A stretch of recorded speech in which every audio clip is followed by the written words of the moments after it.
At the airport, as we were about to check in for our family vacation, my parents suddenly told me they'd forgotten my passport and said, "Go get it while we handle everything here." When I rushed back an hour later, I found my 6-year-old daughter sitting alone as airport security was questioning her about missing parents. I asked her what happened and she tearfully said, "Grandma and Grandpa left me here to test if you'd really come back for me." I confronted my parents and they said coldly, "Sorry, we don't want deadweight on this trip." Mom added, "Your sister's perfect kids don't want her ruining their vacation." My sister loudly demanded, "Send us 5K more or she'll be abandoned here again."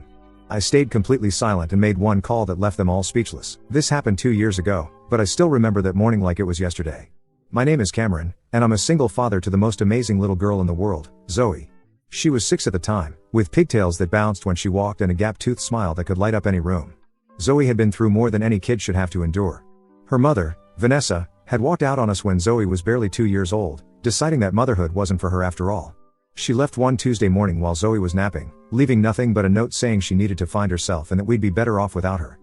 Since then, it had been just me and Zoe against the world.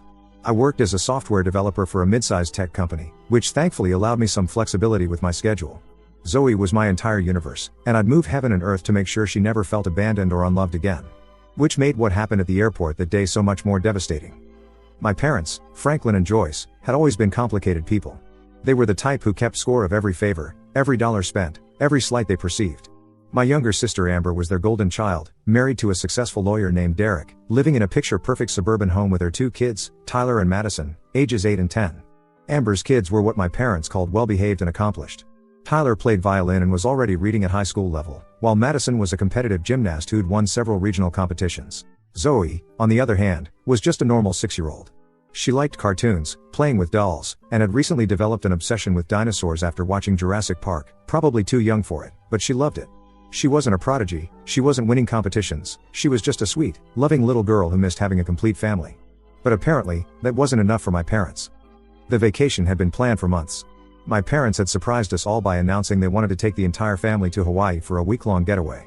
They said they'd cover all the expenses as an early Christmas gift to everyone. Zoe had been over the moon with excitement, talking about building sandcastles and seeing dolphins every single day leading up to the trip. I had my reservations about traveling with my family. There was always drama, always some undercurrent of tension, but Zoe was so happy that I pushed aside my concerns. The morning of our departure, we all met at the airport at 6 a.m. for our 9 a.m. flight. Zoe was practically vibrating with excitement, wearing her new Hawaii t-shirt and clutching her stuffed dinosaur, Rex. Amber's family looked like they'd stepped out of a travel magazine, perfectly coordinated outfits, expensive luggage, not a hair out of place. My parents were in their element, playing the role of generous grandparents, taking photos and making a big show of how wonderful this family vacation was going to be. Everything seemed normal as